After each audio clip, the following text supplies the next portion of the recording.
In the vast, cold throne room, Lord Regent Valerius stood alone, a pillar of iron amidst a forest of kneeling men. Their reverence was not for him, but for the small, soot-stained girl who stood before the throne, her expression as blank as the polished stone floors. In her hand, she held an impossibility, a single perfect green leaf from the heartwood, a sacred tree that had been barren for a century. Valerius felt the power he had spent a lifetime forging crumble into tasteless ash in his throat. How could this child, this nothing from the slums, hold the entire fate of his kingdom in her tiny, grimy hand? This is TS Simple Serene Stories. Before we get back to this touching story, I have a quick question for you. Where are you watching from today? Drop your city in the comments below. And if you believe that humanity and miracles are eternal, do me a favor and hit that subscribe button. Now, let's get back to the story. In the vast, cold throne room of the royal spire, Lord Regent Valerius stood alone, a pillar of iron amidst a forest of kneeling men. The silence was a heavy, suffocating blanket, broken only by the distant panicked shouts from the city below. Every lord, every council member, every hardened soldier of the royal guard was on their knees, their reverence a palpable force in the air. But their awe was not for him. It was for the girl. She stood before the ancient barren throne, a small soot-stained creature swallowed by the cavernous space. Her dress was a thing of patches, and her face was smudged with the grime of the cinder, her expression as blank and unreadable as the polished stone floors. In her hand, she held an impossibility, a single, perfect green leaf, vibrant with life. It was a leaf from the heartwood, the sacred tree that had been barren for a century, its slow death mirroring the kingdom's own. Valerius felt the power he had spent a lifetime forging. The alliances, the wealth, the fear crumble into tasteless ash in his throat. He had orchestrated this moment, brought this child here as a last desperate political gambit, a puppet to quell the rising tide of unrest. He had expected a trick, a fraud he could expose to solidify his own rule. He had not expected a miracle. The leaf seemed to pulse with a faint inner light, a silent testament to a power he could neither command nor comprehend. How could this child, this nothing from the slums, hold the entire fate of his dying kingdom in her tiny, grimy hand? The sight of it, so small and yet so potent, was not a comfort. It was a terrifying judgment on everything he was and everything he was not. Of course, here is the full content for Part 2, Act 1, The Clash of Worlds, based on the provided outline. 2 weeks earlier, the world was small and gray. It was the size of a single room in the warren of tenements known as the Cinder, and its air tasted of coal smoke and damp rot. Alara moved through this world in silence, a small ghost in a patched dress. Her mother's breath was a constant, shallow rattle from the corner cot, a sound that set the rhythm of Alara's days. She wiped her mother's brow with a damp rag, her movements economical and practiced, her face a mask of quiet focus. Her only rebellion, her only splash of color, was a small cracked clay pot that sat on the grimy windowsill. Inside, a patch of vibrant green moss flourished, dotted with tiny star-shaped white wildflowers. It was a secret world she had cultivated, a miniature landscape that smelled of clean earth and rain. She measured out a small portion of her own water ration, her hands steady as she let the droplets fall onto the thirsty soil. The door slammed open, and the gray world grew darker. Kyle filled the doorway, his bulk casting a long shadow that swallowed the room. He was a man pickled in the brine of his own failures, his face flushed with cheap ale. His eyes, small and mean, landed on the pot. "Still playing with dirt?" he sneered, his voice a gravelly rumble. He lurched forward, his boot catching on a loose floorboard. He saw the cup in Alara's hand, the precious water she was wasting. Rage, sudden and sour, twisted his features. With a swipe of his thick hand, he sent the pot crashing to the floor. Dirt and green life scattered across the filthy planks. The tiny white flowers were crushed under the shards of clay. Alara didn't flinch. She simply stared at the wreckage, her expression unchanging. Kel loomed over her, his breath hot and foul. "You're nothing," he snarled, jabbing a finger at her. "A useless, silent little mouse, wasting water on weeds while your mother dies. You'll always be nothing." Alara knelt, her small fingers carefully gathering the spilled soil and the bruised stems of moss. She did not cry. She did not speak. She simply endured, her silence a shield he could never hope to penetrate. Miles above the choking smog of the cinder, in the sterile air of the royal spire, Lord Regent Valerius listened to a different kind of death rattle. "The decay is accelerating, my lord," said the chief scholar, his voice thin with fear. He pointed a trembling finger at a large map of the kingdom. A dark, creeping blight spread from its center, the location of the heartwood. "Our projections were wrong. The increase in forage output from the cinder, the toxins in the air and water, they are poisoning the tree at a catastrophic rate. It won't last another year." Valerius stared at the map, his face an unreadable mask of cold control. He despised metaphors, but this one was unavoidable. The kingdom was rotting from its industrial heart. "And the prophecies?" he asked, his tone laced with disdain. "What do the dusty scrolls have to say about this?" The scholar hesitated before presenting an ancient, fragile text. "It speaks of the Sylvanesti line, my lord, of a hereditary bond. It says that only a true heir, marked by the silver leaf, can restore the balance." Valerius scoffed. Magic, fairy tales for peasants. But he was a pragmatist above all else. The people were terrified. They needed a symbol, a story to cling to. An heir, even a fake one, could be a powerful political tool. "Issue a secret decree," Valerius commanded, his voice sharp and decisive. "I want every agent, every informant, to start asking questions, discreetly. Talk to the midwives in the outer districts, the healers, the keepers of birth records. I want to know about any child born with an unusual mark, anything resembling a leaf. Find me this heir." He did not care if the magic was real. He only cared about the power its illusion could grant him.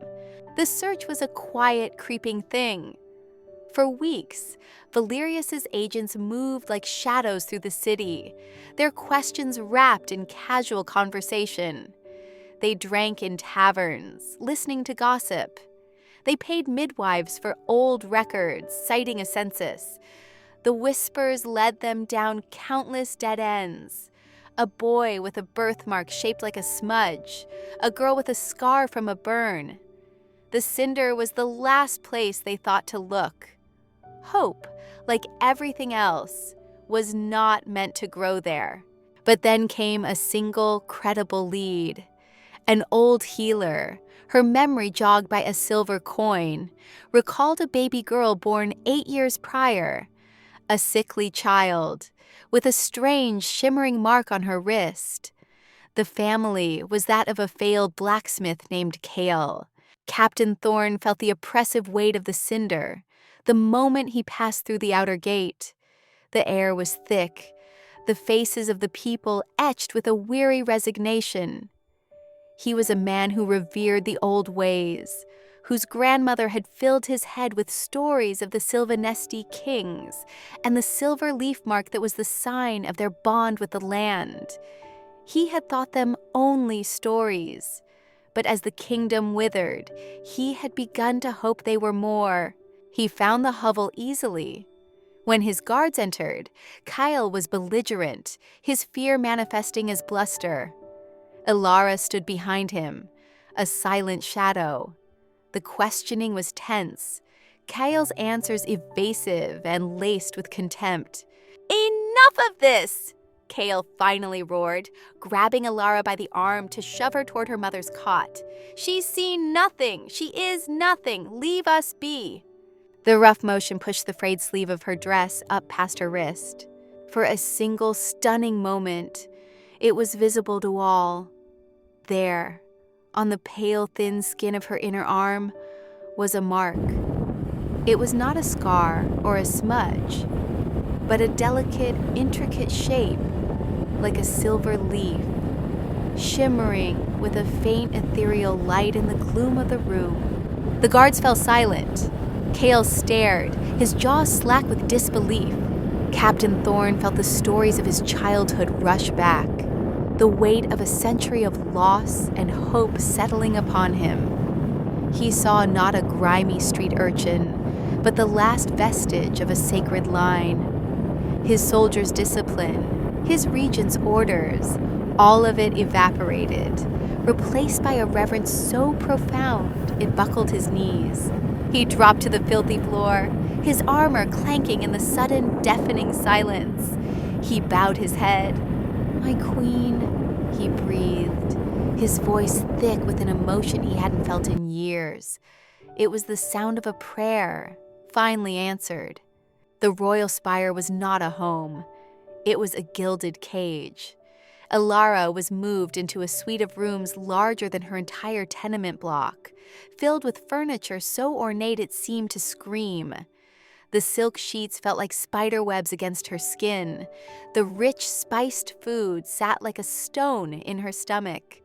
Servants moved around her on silent feet, their faces a mixture of awe and fear. Through it all, Ilara remained a small, still point of silence, in a swirling vortex of luxury. She was a ghost who now haunted a palace instead of a hovel. Her arrival sent tremors through the foundations of power. In the high-ceilinged council chamber, Lord Regent Valerius faced the first of them. "The child is a state asset," Lord Vorlag declared, his voice smooth and sharp as honed steel. He was a man whose ambition was poorly concealed beneath a veneer of aristocratic grace. Her care and her control should fall to this entire council, not to the whims of one man. He smiled, a predator's baring of teeth. "We must ensure her potential is properly managed for the good of the kingdom." Valerius met his gaze from across the polished obsidian table. He knew what Vorlag meant. "Give her to me." "The kingdom," Valerius replied, his voice dangerously soft, "is managed by its Lord Regent. The girl is the heir. She is under my sole protection and authority until she comes of age. That is the law." "The law did not account for an heir materializing from the soot of the cinder," Vorlag countered.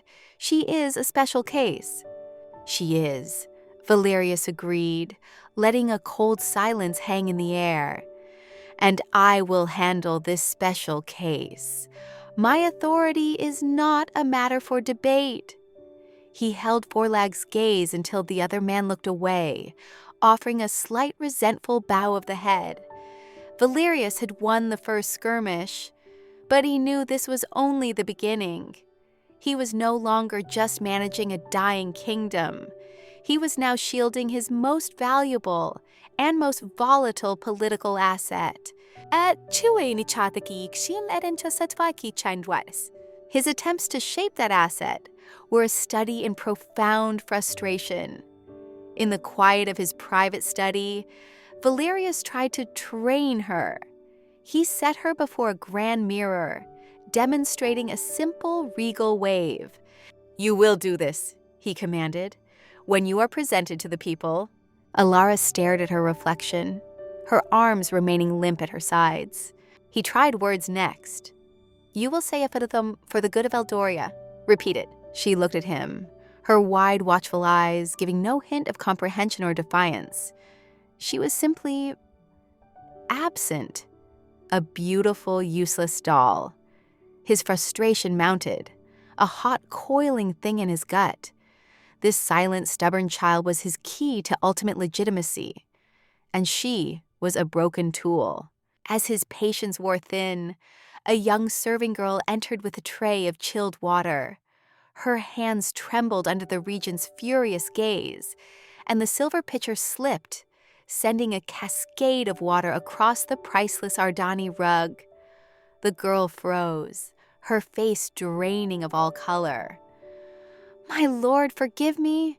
Valerius opened his mouth to deliver a scathing dismissal. But before he could speak, Ilara moved. It was the first time he had seen her move with purpose.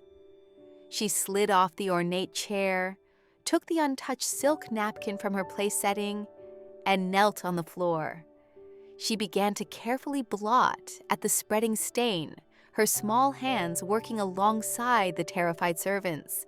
She looked up at the girl, and for a fleeting moment, her expression was not blank. It was one of simple, shared understanding. Two girls, small and powerless in a world of angry men. The sight struck Valerius with the force of a physical blow. It was an act of empathy so pure, so alien to his world of calculated action and reaction, that it left him speechless. It was a language he did not speak. "Leave it," he said, his voice hoarse. The servant girl looked at him, braced for the inevitable punishment. "Go. You are dismissed." The girl scrambled out of the room, casting a bewildered, grateful look at Ilara.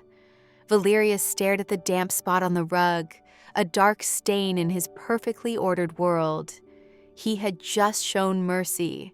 He could not, for the life of him, understand why.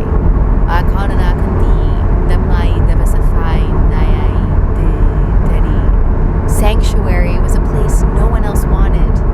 Ilara found it by chance, a small, forgotten rooftop terrace, windswept and barren, save for a few stone planters filled with dead skeletal shrubs.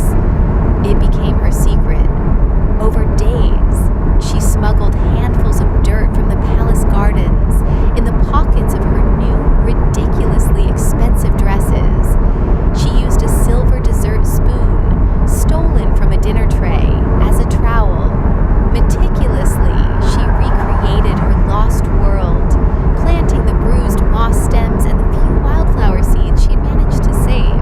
Captain Thorne, whose sworn duty was now to be her shadow, followed her one evening. He watched from the doorway as she knelt by the planters, her small hands working the soil. He saw her whisper to the struggling shoots, her breath misting in the cool night air, and he saw the flowers, tiny star-shaped blossoms of impossible white, unfurling in the toxic air of the capital. Later, in Valerius's study, Thorne's report was quiet but firm. She has made a garden, my lord. I am aware of the child's affinity for dirt, Valerius said dismissively. You don't understand, Thorne insisted, his voice dropping with reverence. The flowers growing there, they are king's tears. My grandmother told me the stories. They do not grow in blood, as the peasants believe. They grow in the presence of life magic. They are an echo of Sylvanesti grace. Valerius leaned back, steepling his fingers. Coincidence, a hardy varietal of weed, and yet it was the first piece of tangible evidence that aligned with the prophecies, the first thread he could not easily dismiss. An echo of grace, he murmured, the words feeling foreign on his tongue. He was beginning to feel like a man standing on the shore, watching a tide of impossibility creep steadily closer. The symbolic battlefield was the council chamber. Lord Vorlog, having discovered Alara's sanctuary, chose it as his next weapon. "The supposed heir defiles the royal spire with filth," he announced, his voice ringing with theatrical indignation. "While the kingdom withers, she plays in the mud like a feral animal. It is a disgrace, an ill omen." He turned to the other council members, his eyes blazing. "I demand this weed patch be ripped out and burned. We must show the people we will not tolerate such degeneracy." All eyes turned to Valerius. The political calculus was simple. Appease Vorlag, remove the dirt, restore order. It was just a few dead plants. But as he prepared to give the order, an image flashed in his mind. Ilara, kneeling on the floor, helping a servant girl. Thorn's voice echoed in his memory, an echo of grace. A new, unfamiliar, and deeply illogical instinct rose within him. "No," Valerius said. The word was quiet, but it cut through the chamber like a shard of glass. Vorlag stared, stunned into silence. "My lord? On what grounds?" Valerius stood, his mind racing to wrap his sudden protective impulse in the iron language of power. "The texts are clear," he improvised, his voice gaining strength and authority. "The Sylvanesti heir is bonded to the land. Her communion with the soil is not a game. It is a ritual, a necessary part of the process to reconnect with the heartwood." He let his gaze sweep across the council. "We will not interfere. To do so would be to risk severing that connection entirely. The garden is to be considered sacrosanct." He had done it. He had turned a political liability into a sacred duty. Vorlog was left speechless, his face a mask of fury and thwarted ambition. The council members murmured their assent, awed by the regent's pious wisdom. Valerius sat down, his heart hammering against his ribs. He had won, but the victory felt strange and unsettling. He had not acted to protect a political asset. For the first time, he realized with a jolt of shock, he had acted to protect the child herself. The cataclysm came without warning.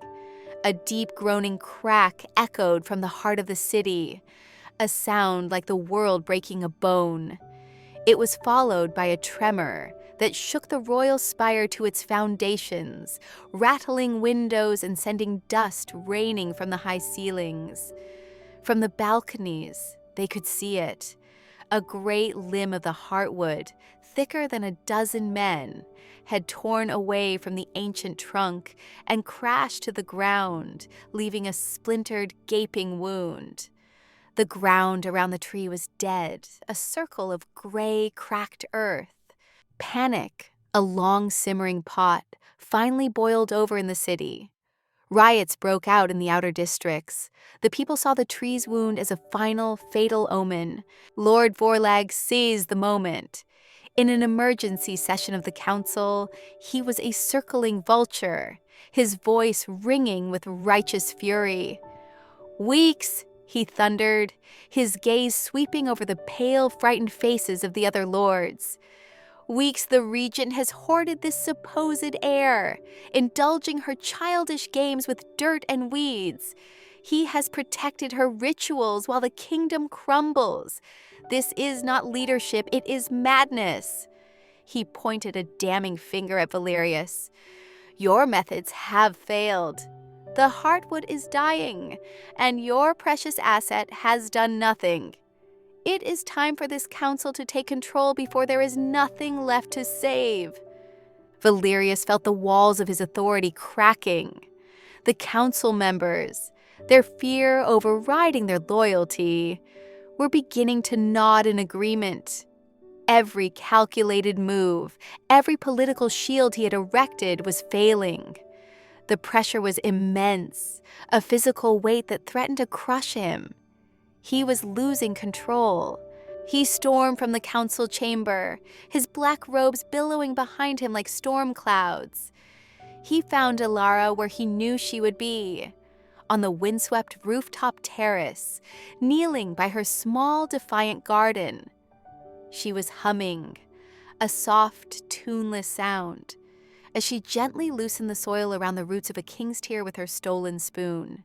The sight of her placid calm in the face of his unraveling world broke something inside him. His carefully constructed control shattered. "The kingdom is dying!" he roared, his voice echoing off the stone walls. He strode forward and loomed over her, his shadow falling across her small patch of life. She flinched, but did not look up. "A limb has fallen! The people are rioting in the streets, and you play in the dirt. You must do something. Do..."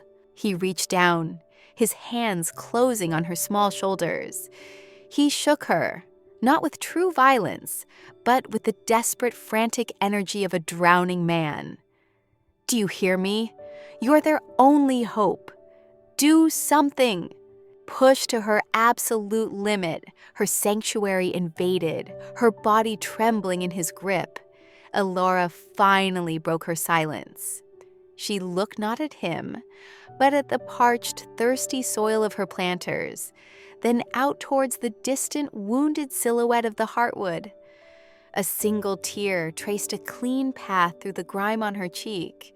Her voice, when it came, was not the cry of a terrified child, but a tiny, raw whisper that seemed to carry the weight of all the thirst in the world. "We're thirsty," she said. The word, "we," hung in the air between them. It was an accusation, a plea, and a profound, simple truth. It was not just her garden that was thirsty. It was the tree. It was the land. It was the people. It was a shared universal need that his power could not command and his wealth could not satisfy. Valerius released her as if burned. He stumbled back, the single word echoing in his mind, dismantling his rage and leaving behind a hollow, aching void. Captain Thorne, who had followed the regent, stepped forward. "My lord," he said, his voice quiet but firm. "The texts say the heir must be at the tree. We must take her." Desperate, his political power hanging by a thread, Valerius had no other choice. The narrative now arrives at the moment from the beginning, but the context changes everything. The procession to the Heartwood was a grim, silent affair.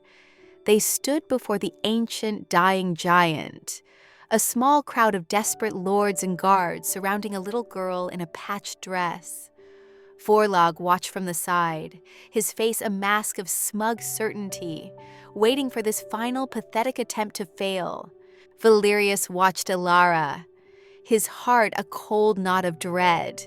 He had brought her here. He had placed the fate of the kingdom on the shoulders of a child who had spoken only a single cryptic sentence. Under the gray, oppressive sky, Elara stepped forward. She seemed impossibly small against the vast, gnarled trunk. She reached out a hesitant, trembling hand and laid it flat against the cold, lifeless bark. For a moment, nothing happened. Forlag began to sneer. Then, a faint silvery light pulsed from beneath her palm, flowing like water into the dead wood. It was not a flash, but a slow, gentle seeping, a drink for a soul that had been thirsty for a century. The light spread, tracing the path of the tree's ancient veins. High above them, on a branch that was nothing but a barren stick, a single bud swelled. It trembled, unfurled, and opened into a perfect, vibrant green leaf. A collective gasp swept through the onlookers. The council members, men of power and war, fell to their knees in the dead soil. Captain Thorne was already there, his head bowed in prayer. Forlag stared, his mouth agape, his political machinations turning to dust in the face of undeniable magic. Valerius stood frozen, a pillar of iron in a world that had suddenly turned to liquid. His carefully constructed reality, his cynical beliefs, his lifetime of ambition, All of it was shattered by the silent, impossible miracle of a single leaf.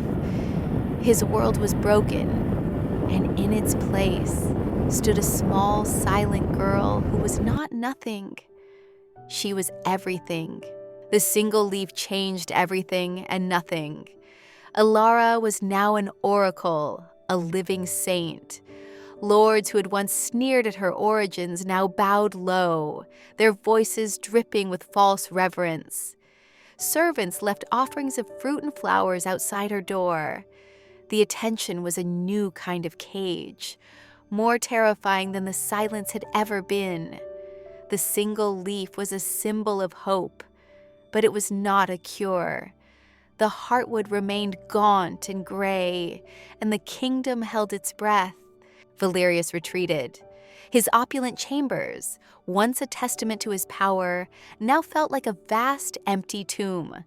The miracle had not brought him peace. It had plunged him into a profound crisis. His entire life had been built on a foundation of tangible, measurable power, wealth, armies, fear.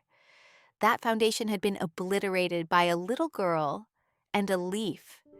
He began to watch her from a distance, through windows and from shadowed archways, not as a political asset, but as an unsolvable, terrifying enigma.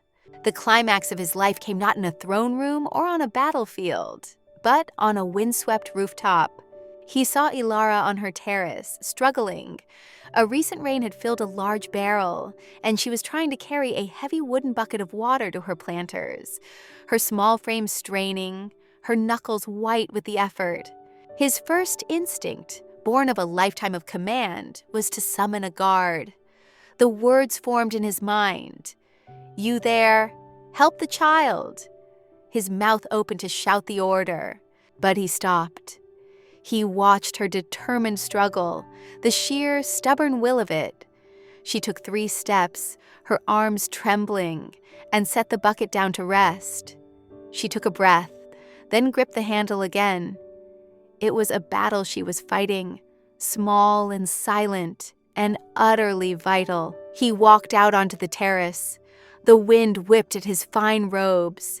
Ilara saw him and froze, her eyes wide with the familiar fear, expecting a reprimand for her slow, clumsy efforts. Instead, he moved past her and wordlessly took the heavy bucket. His hands, accustomed to the smooth weight of a royal scepter and the delicate stem of a wine goblet, were clumsy on the rough splintered wood. The handle dug into his soft palms, a coarse grounding pain. He carried it the final few feet and set it down gently beside the planters. She looked up at him, and for the first time, her eyes held no fear. They held a quiet, searching curiosity. In that moment of what the old text might have called uncomfortable grace, his world finally shattered and reformed. He had spent his entire life pursuing power over others, a power to command, to take, to control. This child possessed a power for others, a power to nurture, to give, to heal. His ambition was a bottomless void. Her simple, stubborn existence was a wellspring of life. The crude weight of the bucket in his hands felt more real, more meaningful than the weight of the crown he had so desperately coveted. His transformation was not a slow dawn. It was a lightning strike. He turned to her, and for the first time he truly saw her. He knelt, the expensive fabric of his trousers soaking up the grime of the rooftop. He was no longer the Lord Regent. He was a man humbled before a power greater than his own.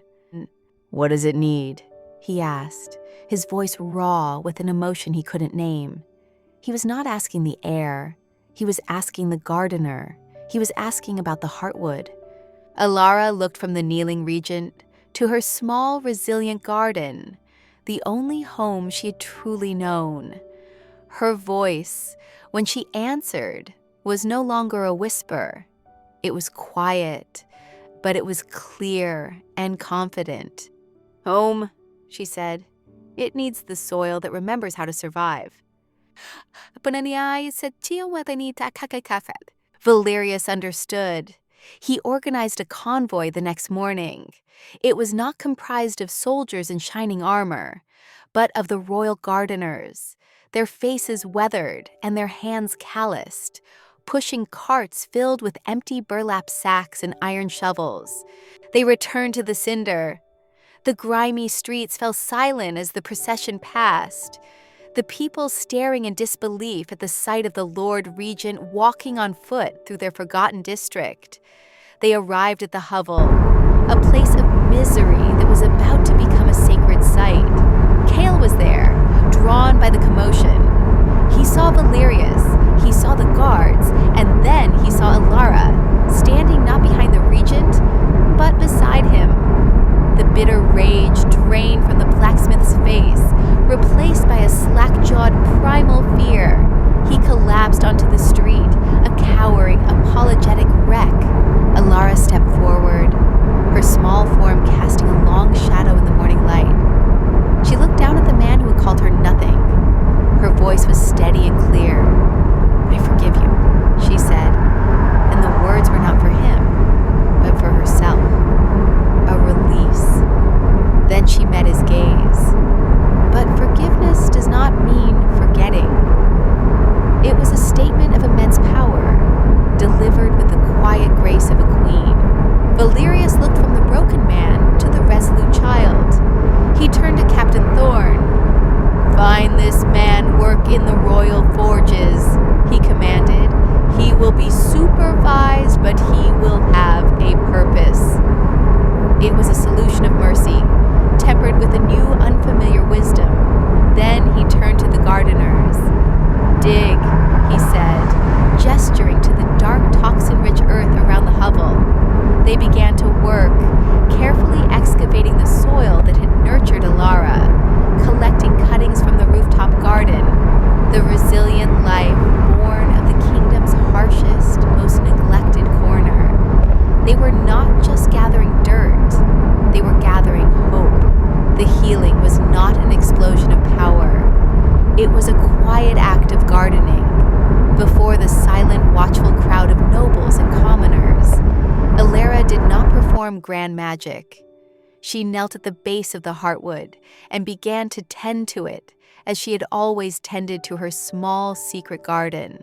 The resilient, toxin-rich soil from the cinder was laid carefully around the ancient roots, a dark, humble offering. Valerius was on his knees in the dirt beside her, his fine robe stained, his hands scoop in the soil with an unpracticed but reverent touch. Lord Vorlag watched from the edge of the crowd, his face a thunderous mask of disbelief, waiting for the peasant ritual to fail. Alara worked with a focused grace, planting the hardy mosses and the star-petaled king's tears in the new soil. As her small hands worked, a soft, tuneless hum escaped her lips. The sound grew, gaining a quiet confidence, shaping itself into a melody that felt older than the city itself. Then came the words. She began to sing, not in the common tongue, but in a language of flowing, liquid syllables that no one had spoken for a century. The old tongue of the Silvanesti, a language she had no way of knowing, yet which poured from her as naturally as breath. It was a song of roots and rain, of stone and sun, of deep, slow life. It was the land's own lullaby.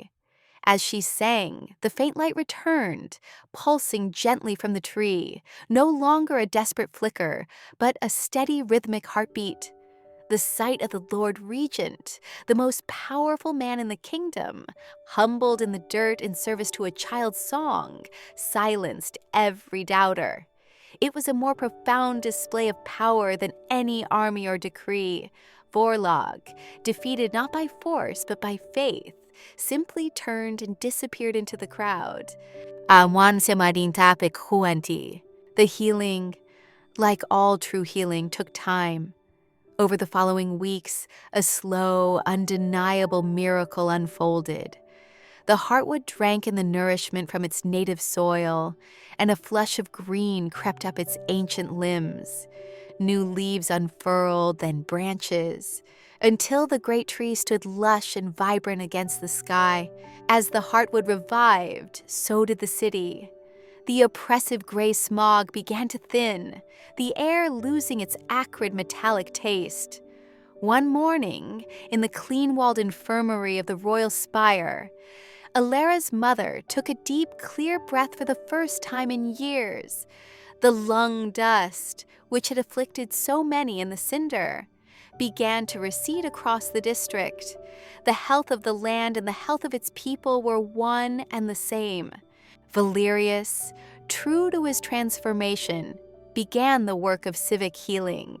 He formally established a new regency council, appointing the Honorable Captain Thorne as its head to govern until Alara came of age. He then poured his vast personal fortune not into monuments for himself, but into rebuilding the cinder, funding clean water systems, public parks, and proper homes. His redemption was not a private affair. It was written in stone and mortar, in the lives of the people his ambition had once overlooked. Months later, the area around the Heartwood was no longer a circle of dead earth, but a lush public garden, vibrant with life. Children from all districts played beneath the shade of the great tree. At the center of a small group of them sat Alara, her face bright, her hands gesturing as she explained how to tell a weed from a wildflower. Her voice, once lost to silence, was now clear and steady, filled with the patient joy of a teacher. From a distance, leaning against the archway of the new park, a man in the simple, clean clothes of a scholar watched them. It was Valerius. He was no longer a regent, no longer a lord of power, but a quiet guardian, a man content to watch the future he had helped secure. He was not part of Alara's new world, but its protector. A small, genuine smile touched his lips. He had found his purpose not in ruling, but in serving the quiet, resilient hope she represented. His transformation complete, he turned and walked away, disappearing into the life of the city he had helped to heal, leaving the queen to her garden. Thank you for taking a quiet moment with us. Every story is a journey, and we're so glad you joined us for this one. We believe stories are a way to connect, even when we're apart. If you felt a connection to this tale, we invite you to subscribe and become part of our growing circle. Our question for you today is, what's a simple moment of peace you've experienced this week? Share it in the comments. Let's fill this space with serene moments. Until the next story, be well.